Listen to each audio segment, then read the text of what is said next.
بسم اللہ الرحمن الرحیم۔ السلام علیکم۔ ماں باپ کے 3 عمل اپنی اولاد کی زندگی خطرے میں ڈالتے ہیں۔ حضرت علی رضی اللہ تعالی عنہ سے ایک عورت نے پوچھا، کیا ایسے بھی میرے کوئی عمل ہو سکتے ہیں جو میری اولاد کے لیے خطرے کا باعث بن سکتے ہوں؟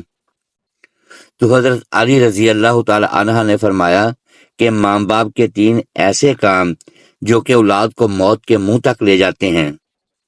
وہ 3 عمل یہ ہیں۔ بسم اللہ الرحمن الرحیم۔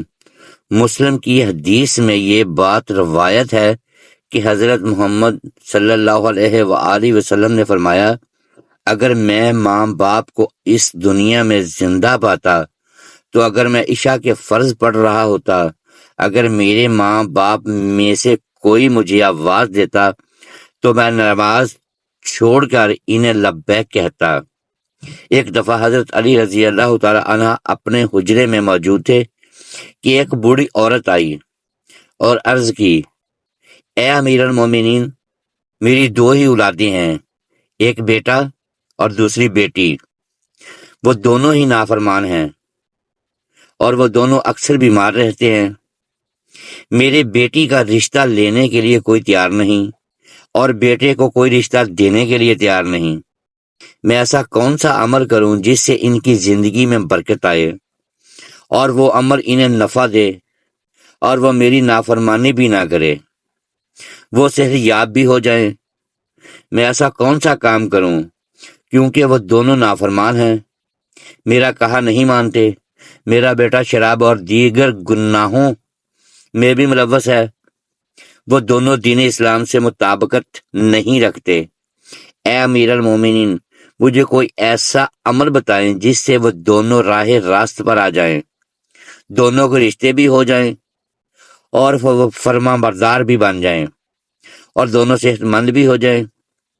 حضرت علی رضی اللہ تعالی عنہ نے اس عورت سے فرمایا کہ ماں باپ کے 5 ایسے گناہ جن کی سزا اولاد کو بھی ملتی ہے، وہ 5 عمل ایسے ہیں جس سے اولاد کا تعلق جڑ جاتا ہے۔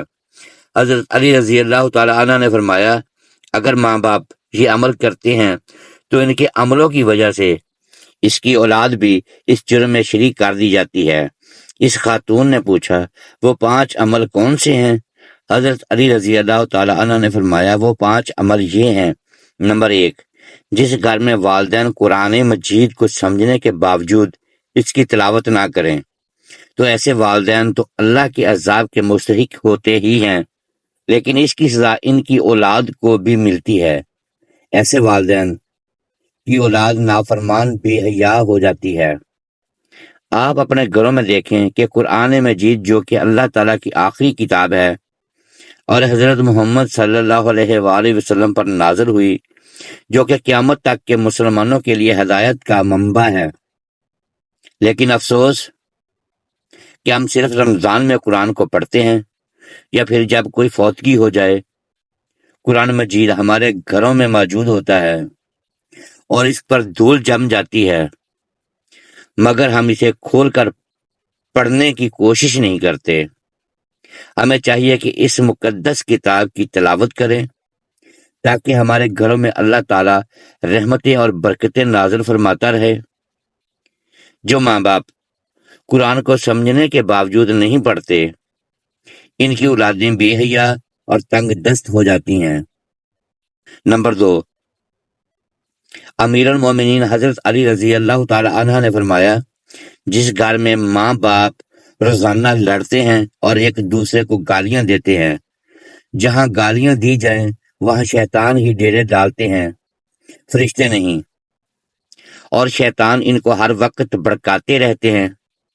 آپ خود سوچیں کہ جس گھر میں ہر وقت شیطان کا بسیرا ہو، فرشتے وہاں نہ آئیں تو ایسا گھر تو جہنم ہی ہوگا، کیونکہ فرشتے تو یہودیوں اور مشرکوں کے گھروں میں نہیں آتے۔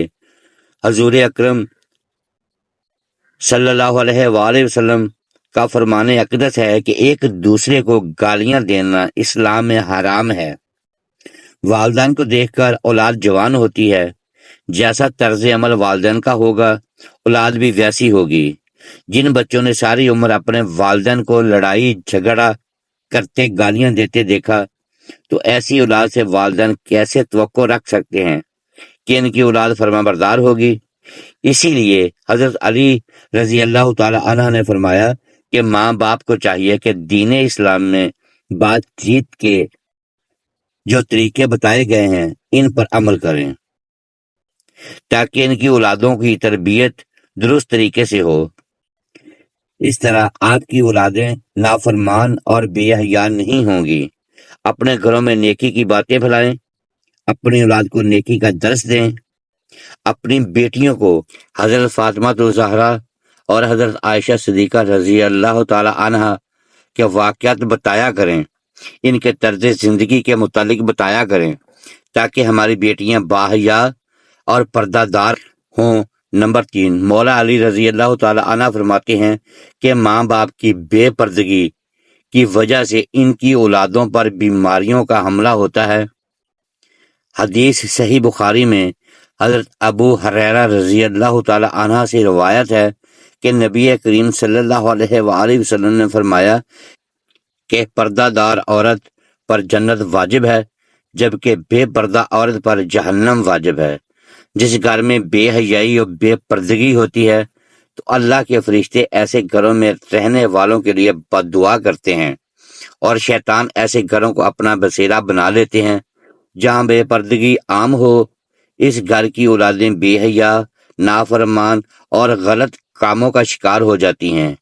یہی نہیں بلکہ پریشانیاں اور مصیبتیں ایسی اولاد کا مقدر بنتی ہیں۔ یہ ان کے والدین کی بے پردگی کی وجہ سے ہوتا ہے۔ جس گھر میں بے حیائی ہوتی ہے وہاں اللہ کی برکت و رحمت نہیں ہوتی۔ ایسے ماں باپ کی اولادیں فتنوں اور بلاؤں سے محفوظ نہیں رہ سکیں گے، کیونکہ اللہ کے فرشتے جو کہ ان فتنوں کو روکتے ہیں وہ تو اس گھر سے چلے جاتے ہیں۔ ایسی اولاد ماں باپ کی نافرمانی کرتی ہے اور ہمیشہ پریشانی میں مبتلا رہتی ہے۔ ماں باپ کو چاہیے کہ وہ پردے کا خاص خیال رکھیں تاکہ ان کی اولاد بھی ان کی پیروی کریں۔ آپ نے مشاہدہ کیا ہوگا کہ آپ کے ارد گرد جو ماں باپ پردے کا خیال نہیں رکھتے تو ان کی باتیں زبان زد عام ہوتی ہیں۔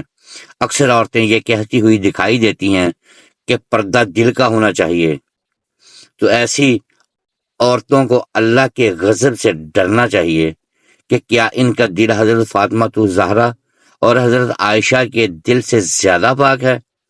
اگر ان کے لیے پردے کا حکم تھا تو آج کی خواتین اپنے آپ کو کس جگہ پر دیکھتی ہیں؟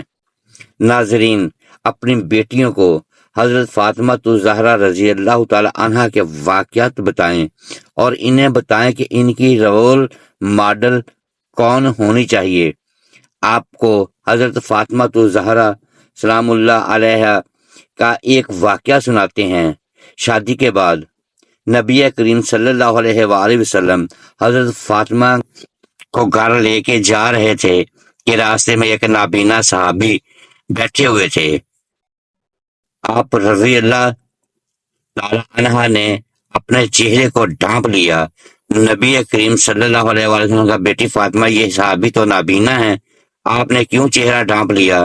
تو حضرت فاطمہ الزہرا رضی اللہ تعالی عنہ نے کہا کہ بابا جان، مجھے غیر محرم سے پردے کا حکم دیا گیا ہے، نہ کہ ان افراد سے جن کو نظر آتا ہے۔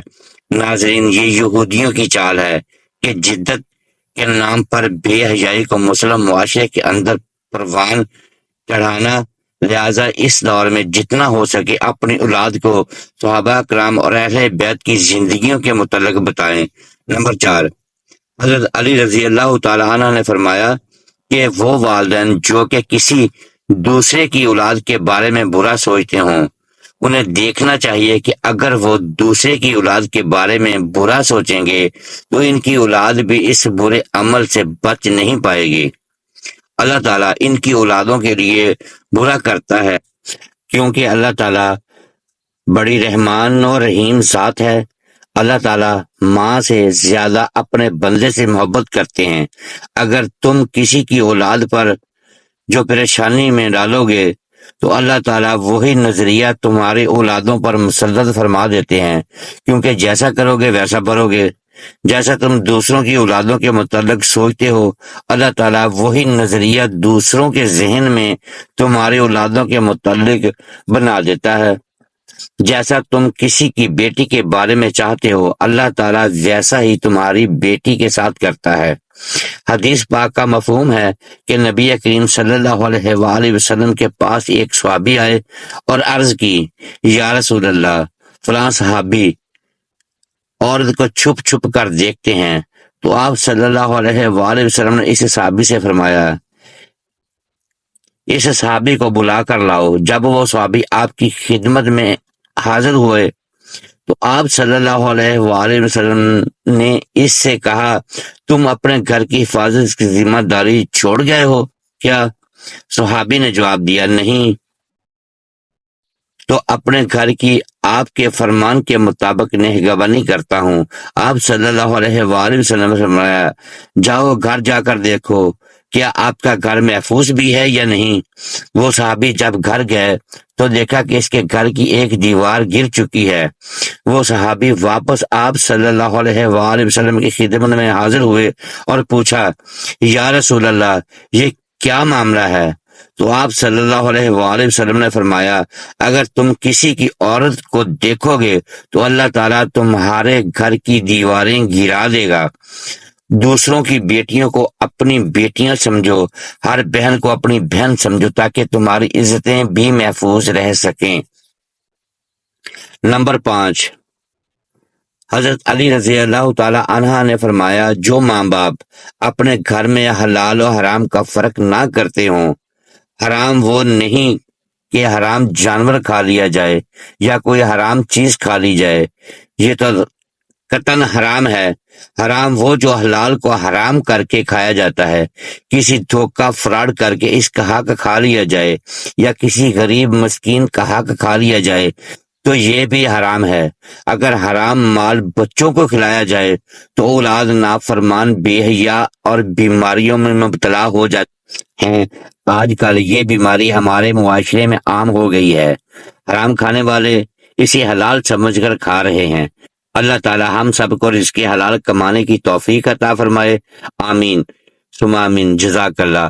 ناظرین، اگر آپ کو ہماری ویڈیو اچھی لگی ہو تو اسے لائک کریں اور مزید ایسی اسلامی ویڈیوز کے لیے ہمارے چینل کو لازمی سبسکرائب کریں تاکہ ہر نئی آنے والی ویڈیو بر وقت آپ تک پہنچی رہے۔ شکریہ، اللہ حافظ۔